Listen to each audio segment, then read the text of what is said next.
Kembali tim Jimat punya cerita.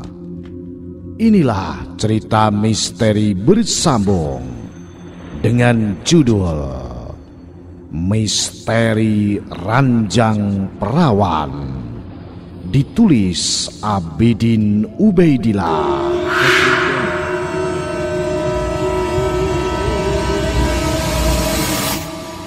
Madiun tahun 1881. Suasana kota Madiun semakin semarak saat menjelang pesta pernikahan Roro Kusmurtiah, satu-satunya putri dari Kanjeng Adipati Aryo Turonggo. Roro Kusmurtiah akan dipersunting oleh seorang demang dari Kabupaten Solo, yaitu Demang Wiroguna. Sang Adipati tentu tak mau pernikahan putrinya yang hanya seorang itu dilangsungkan dengan asal-asalan. Karena itu jauh-jauh hari, segala persiapan yang berhubungan dengan pernikahan Roro Kusmurtiah sudah dipersiapkan dengan matang. Bahkan sampai pada hal yang terkecil sekalipun, sang Adipati turun tangan langsung. Sementara para kaula Kadipaten Madiun pun seakan tak mau ketinggalan dengan adipati mereka. Para masyarakat turut membantu dengan apa yang bisa mereka lakukan. Ada yang menghiasi regol-regol yang akan dilewati para tamu dari Solo. Ada juga yang langsung membantu baik di rumah adipati maupun di alun-alun. Sebab acara hiburannya nanti akan diadakan di alun-alun kota. Semua orang sepertinya larut dalam kegembiraan yang dirasakan keluarga Adipati Aryo Turonggo. Kecuali seorang pemuda yang tampaknya berwajah kusut dan muram. Sejak ia mendengar berita bahwa Roro Kusmurtiah akan menikah, pemuda ini seolah kehilangan gairah hidupnya. Pemuda ini adalah Sarjito, anak dari Ki Branjangan, seorang juru ukir kenamaan. Dulu Ki Branjangan pernah mengabdi pada keluarga Adipati Aryo Turonggo. Bahkan Sarjito sudah sangat akrab pergaulannya dengan Roro Kusmurtiah. Hanya saja setiap ada yang baik tentu ada orang yang tidak senang. Begitu juga dengan Ki Branjangan. Hubungan dekat Sarjito dengan Roro Kusmurtiah dijadikan bahan fitnah, bahwa Ki Branjangan sengaja ingin mendekatkan Sarjito dengan Roro Kusmurtiah agar nanti bisa menjadi besan dari Adipati Aryo Turonggo. Sang Adipati yang termakan desas-desus ini jelas menjadi tidak senang. Apalagi memang ia mengetahui tentang kedekatan Sarjito dengan putrinya. Ini tidak boleh terjadi. Tentunya Adipati akan malu jika bermenantukan Sarjito yang hanya kaula biasa. Karenanya sang Adipati pun seolah menyingkirkan Ki Branjangan dari dalam kadipaten. Ki Branjangan beserta keluarganya diberikan sanggar ukir di daerah Kadebangan Jabung, jauh dari kota kadipaten, sehingga secara tidak langsung merenggangkan hubungan Sarjito dan Roro Kusmurtiah. Bagi Ki Branjangan yang memang orangnya bersifat mengabdi dan nerimo, hal ini tidaklah berpengaruh bagi dirinya. Namun tidak dengan Sarjito. Pemuda ini tahu betul bahwa sang Adipati dengan sengaja menjauhkan dirinya dari Roro Kusmurtiah. Padahal antara dirinya dengan putri Adipati itu sama sekali tidak ada hubungan apa-apa. Sarjito telah menganggap Kusmurtiah sebagai adiknya sendiri. Sebab gadis itu bukan seperti anak pembesar yang kebanyakan. Kusmurtiah sangat rendah hati dan mau bergaul dengan siapa saja, termasuk dengan Sarjito yang hanya anak seorang juru ukir. Sebagai seorang kaulo yang paham tentang arti pengabdian, sebenarnya Sarjito tahu akan batasan dirinya. Makanya ia selalu menjaga sikapnya baik di depan Adipati maupun keluarganya, termasuk juga Roro Kusmurtiah. Tidak pernah terlintas dalam pikirannya untuk bisa hidup bersanding dengan putri junjungannya itu. Kusmurtiah pun pandai menempatkan diri. Gadis ini tidak pernah memperturutkan kata hatinya sendiri. Ia tahu batasan-batasan yang ada di antara mereka. Sehingga meskipun kedua insan lain jenis sangat nampak akrab, tapi hubungan mereka hanya bagaikan dua saudara saja.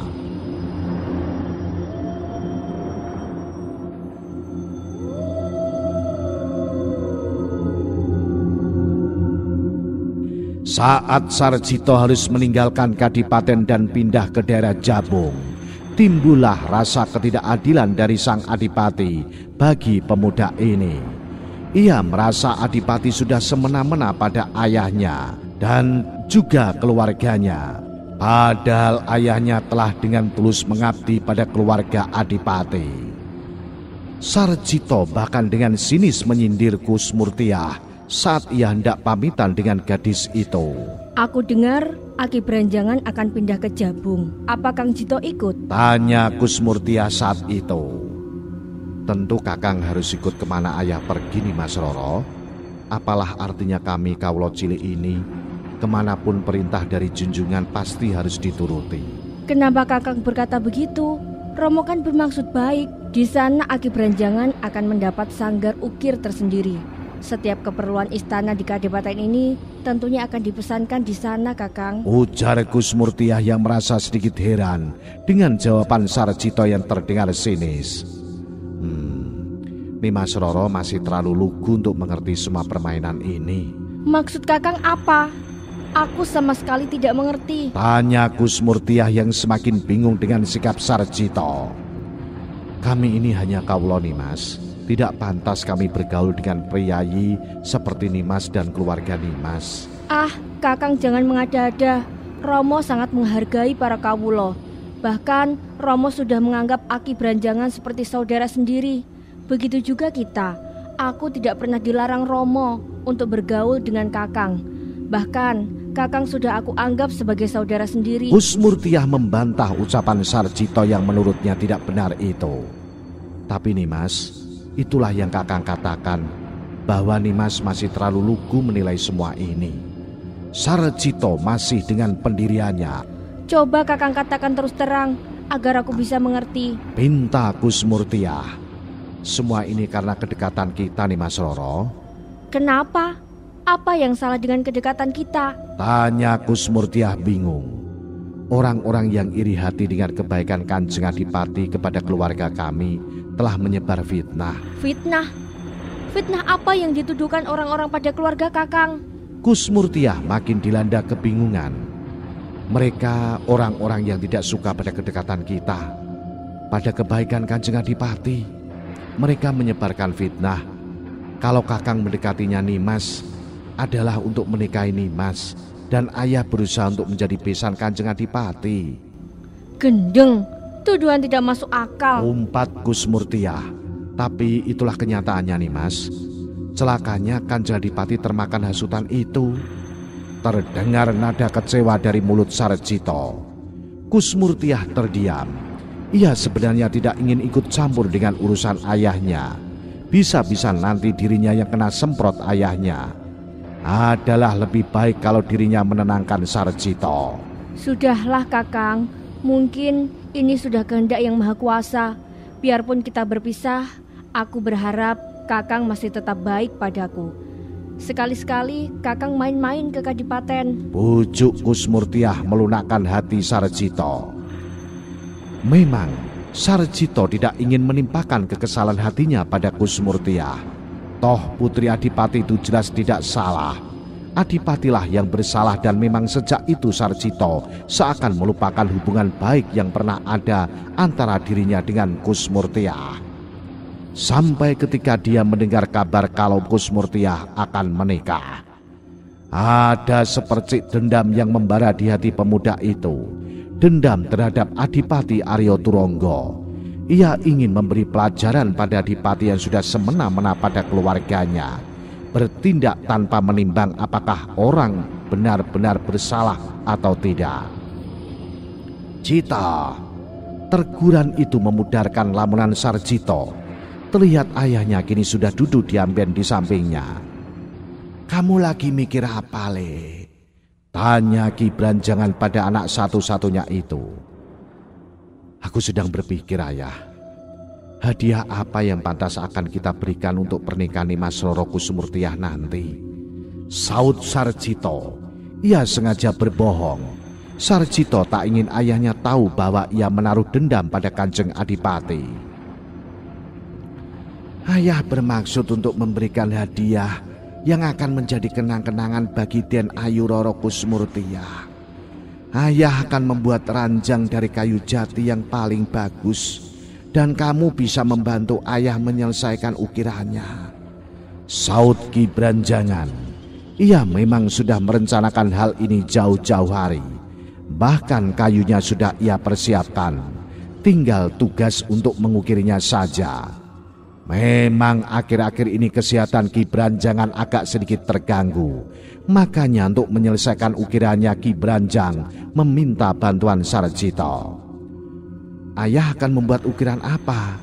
tanya Sarjito serius. "Ayah bermaksud mengukir sepasang naga. Bukankah naga itu lambang keagungan? Sangat cocok untuk Den Ayu Roro Kusumurtiah dan calon suaminya. Bagaimana pendapatmu, Le?" Ki Branjangan meminta pendapat Sarjito. Sarjito mengangguk-angguk. Usulan ayahnya memang tidak berlebihan. Sangat tepat jika ukiran sepasang naga menjadi penghias ranjang pengantin yang akan dihadiahkan pada pernikahan Roro Kusumurtiah. "Lantas ukiran pengiringnya apa, Ayah?" tanya Sarjito lebih lanjut. "Nah, itu terserah kamu, Le. Kamu lebih paham apa yang disukai Den Ayu Roro Kusumurtiah." Sarjito mulai dengan angan-angannya. Ia ingin memberikan sesuatu yang akan selalu diingat oleh Kusumurtiah. Setiap melihat itu, Kusumurtiah akan mengenang bahwa itu adalah pemberian darinya. Seulah senyum menyungging di bibir pemuda ini. Tapi di balik senyum itu tersimpan dendam yang bergejolak. Pemuda ini sedang merencanakan sesuatu agar sang adipati yang telah berbuat semena-mena itu akan menerima balasan dari perbuatannya itu. "Aku harus menemui Ki Supo. Dia telah berjanji akan membantuku. Inilah saat yang paling tepat untuk membalaskan rasa sakit hatiku," desis Sarjito pelan, tanpa kedengaran oleh ayahnya Ki Branjangan.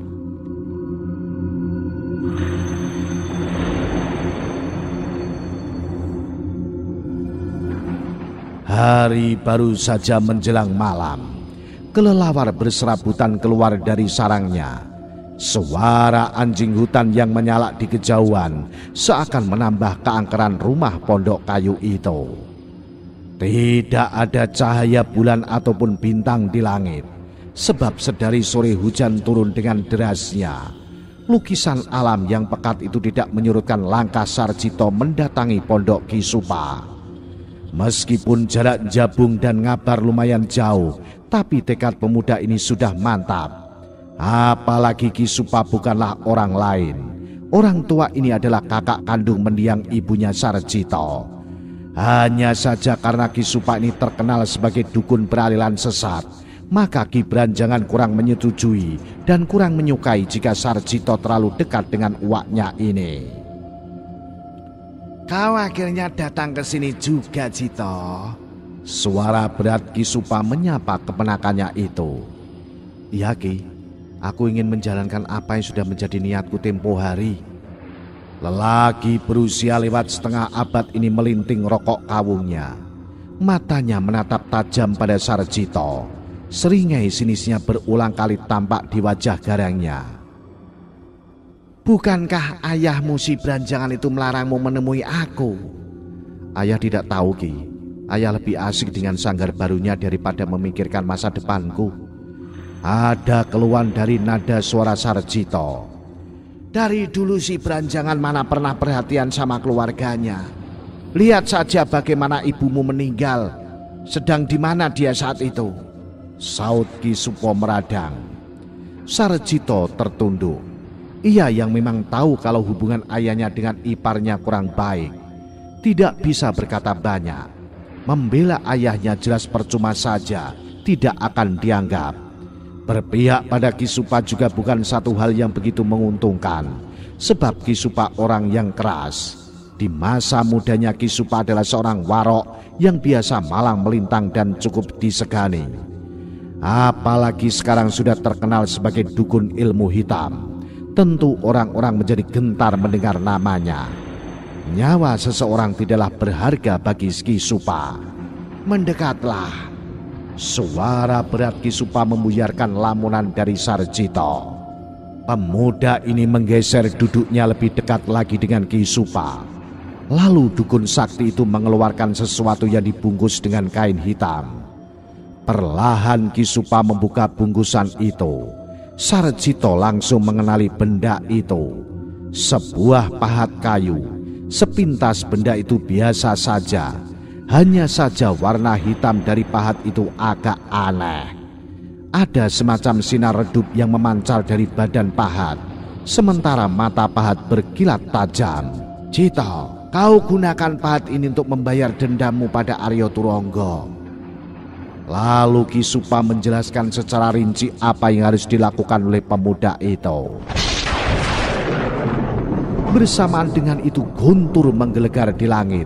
Kilat pun saling sambar menyambar. Langit kelam di langit seperti lukisan kepekatan alam. Pikiran dari Sarjito. Setelah beberapa waktu, Ki Branjangan dengan teliti memperhatikan ukiran yang sedang dikerjakan Sarjito. Senyumnya mengembang. Ia senang putra satu-satunya itu ternyata memarisi bakatnya dalam seni ukir.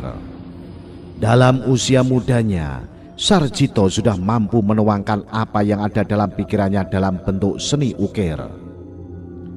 Ukiran sepanjang naga yang saling membelit dengan panorama langit seakan menimbulkan nuansa magis yang hebat.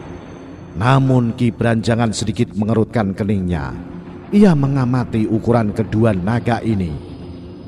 Kenapa kedua ekor naga justru mempunyai tanduk? Bukankah naga betina tidak memiliki tanduk? Juga cakar naga yang dirasakan Ki Branjangan terkesan angker.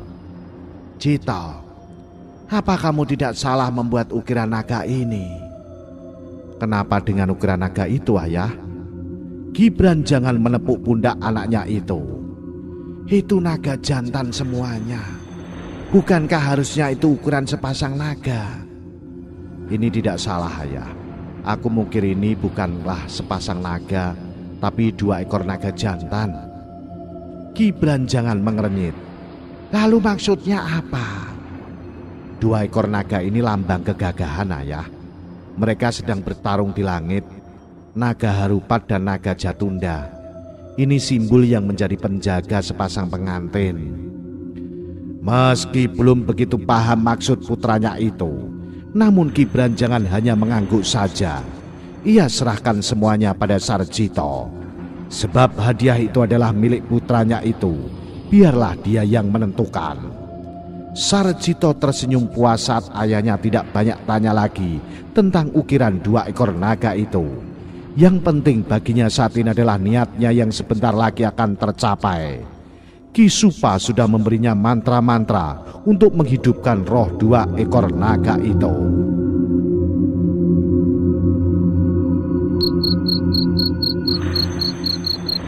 Sementara itu Ki Supa memandang langit malam yang bersih tanpa bulan dan bintang. Angin malam berembus kencang, pertanda hujan sebentar lagi akan turun. Namun dengan santainya orang tua ini duduk mencangkung di sebatang pohon randu yang sudah roboh. Sementara dari mulutnya, dari tadi mengepul asap rokok kawulnya. Cito, kemari, panggil Ki Supa. Sarjito yang saat itu ada di dalam pondok kayu dengan segera menghampiri Ki Supa. Orang tua ini lalu meminta Sarjito untuk duduk di dekatnya. Kau mau mendengarkan ceritaku, Le? Cerita apa, Ki? Sarjito justru balik bertanya. Ki Supa terkekeh pelan. Cerita tentang pertarungan 2 ekor naga emas, Harupat dan Jatunda. Sarjito nampaknya sangat tertarik. Bukankah saat ini dia sedang membuat ukiran kedua naga itu? Tentunya ada kisah yang sangat penting di balik perintah Ki Supa untuk mengukir 2 ekor naga itu. Mau sekali Ki, aku penasaran dengan kedua naga itu. Ki Supa terkekeh pelan, lalu ia memperbaiki posisi duduknya. Rokok kawung di tangan kanannya makin terang karena tertiup angin kencang. Apa tidak sebaiknya kita di dalam saja Ki? Sepertinya sebentar lagi hujan, usul Sarjito. Biarlah Jito, sesekali kita perlu menyatu dengan alam. Saat hujan dan saat panas itu akan menjadikan kita dekat dengan alam. Sarjito tersenyum meski dalam hatinya menggerutu. Hal yang aneh menurutnya jika harus hujan-hujanan sekedar mendengarkan cerita Ki Supa. Dulu saat Mayapada ini masih menjadi negerinya para naga, ada 2 raja naga yang punya kekuasaan masing-masing. Satu yang menguasai daratan dan lautan, namanya Harupat. Sedangkan yang satunya menguasai angkasa raya, namanya Jatunda. Kedua naga ini selalu akur. Mereka tidak pernah saling ganggu wilayah masing-masing. Para manusia yang hidup di daratan juga merasa aman dan terlindungi. Ki Supa memulai ceritanya sesekali asap rokok kawungnya pun mengepul. Satu hari naga Jatunda tergiur melihat kejernihan air di sebuah telaga. Rasa hausnya mendadak timbul sehingga naga ini turun ke bumi. Dengan tenangnya ia meminum air telaga itu sampai habis. Tanpa disadarinya, di dalam telaga itu bersemayam naga runting, naga betina istri dari naga Harupat. Ki Supa menarik napas panjang sejenak. Naga runting menjadi marah saat telaga tempatnya beristirahat menjadi kering. Ia pun keluar dari sarangnya dan melihat ada seekor naga bersisik emas sedang meminum air telaganya. Dengan kesal naga runting pun menghardik Jatunda. Hei naga yang tak tahu diri, kenapa kau bisa ada di sini? Tidak tahukah kau bahwa ini tempatku? Jatunda yang terkejut melihat ada naga betina yang muncul dan menghardiknya. Semula ia ingin meminta maaf atas kesalahannya. Namun karena naga betina itu menghinanya, Jatunda yang merasa bahwa ia naga penguasa angkasa itu merasa tersinggung. Aku hanya ingin minum air telaga ini. Apa kau tidak tahu aku penguasa angkasa? Naga runting bukannya takut mendengar hal itu. Merasa dirinya juga ratu penguasa daratan, ia pun naik pitam. Dengan geram ia menyemburkan api dari mulutnya. Nah, melihat serangan naga betina itu Jatunda makin marah. Ekornya yang merupakan senjata andalannya segera mengibas dan menghantam telak naga runting. Naga betina itu pun roboh terpental. Jaga mulutmu naga betina.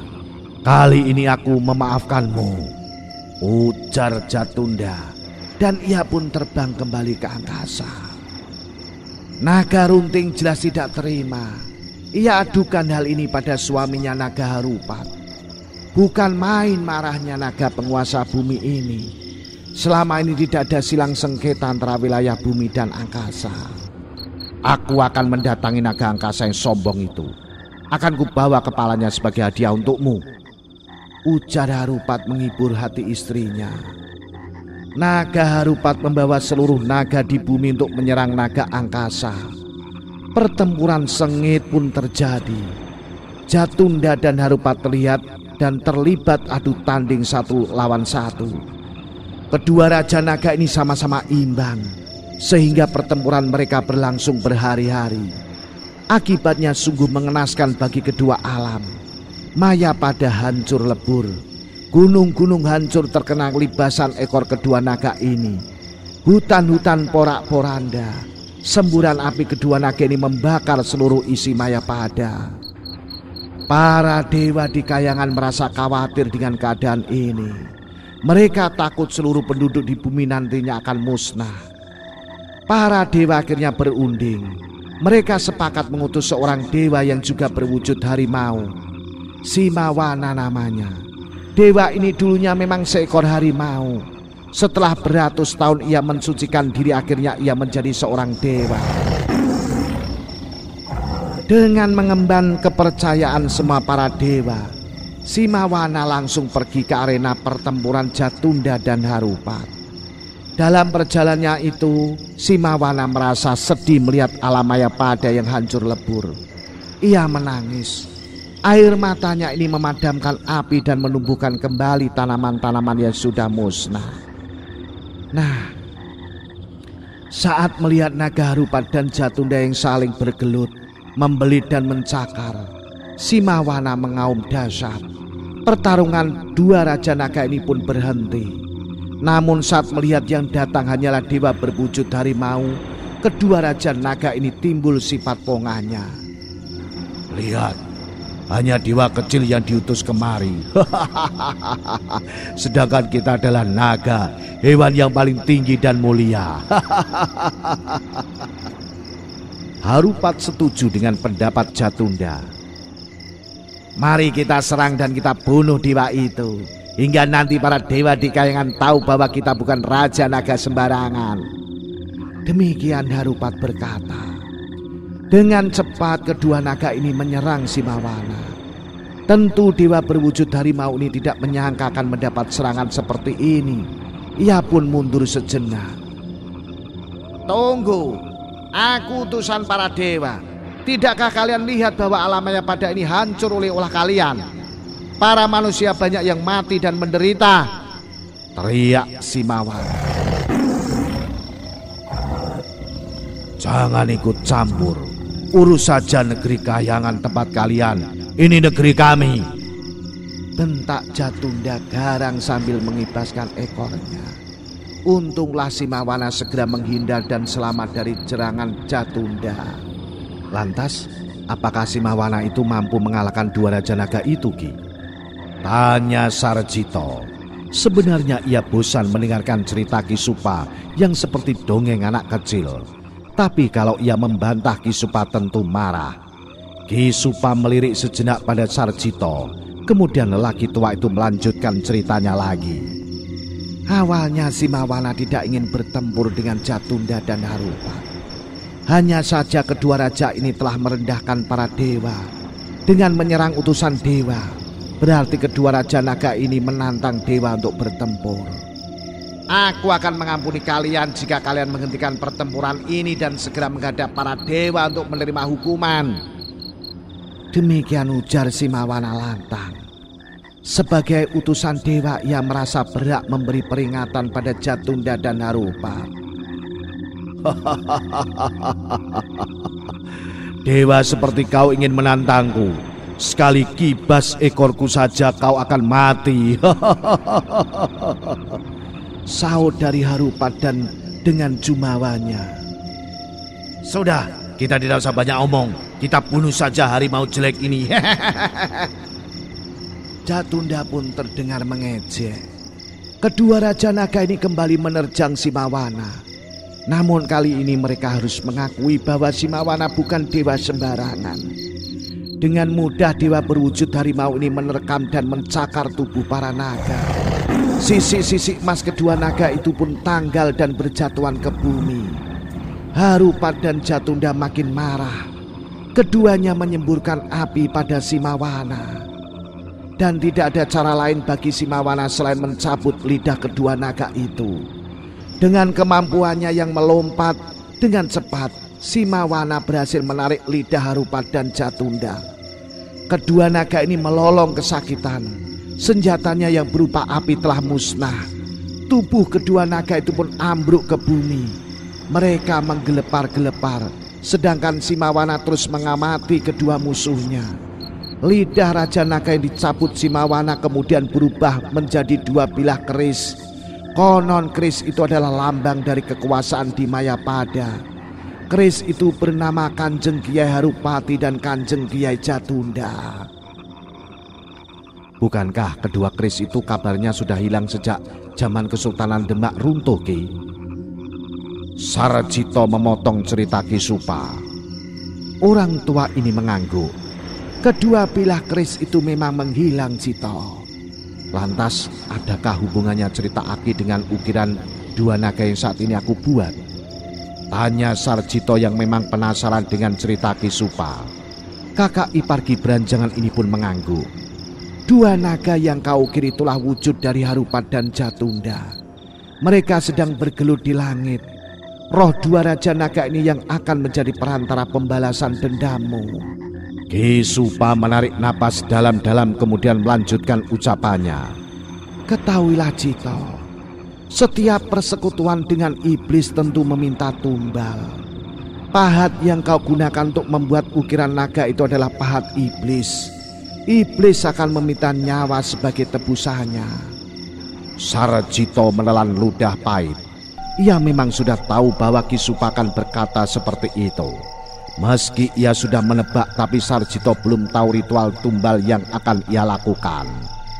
Setiap 4 purnama, kau harus mempersembahkan darah bayi manusia yang belum berumur 40 hari. Selain itu, kau juga tidak boleh menikah seumur hidupmu. Sarjito tertunduk lemas. Syarat yang begitu berat, akan tetapi karena hatinya dipenuhi dendam, semua itu tidak dipikirkannya masak-masak. Kau sanggup? Aku sanggup, Ki. Tapi ingat Jito, jika satu saat ada anak manusia yang berdarah harimau, kau harus musnahkan dia. Sebab manusia itulah yang akan menghancurkan kutuk Raja Naga. Ki Supa memberikan peringatan pada Sarjito. Hal ini benar-benar diingat oleh pemuda itu. Nah, bagaimanakah kisah selanjutnya? Apa yang akan terjadi? Ikuti terus cerita misteri bersambung. Misteri Ranjang Perawan. Salam Jimatres, salam satu misteri.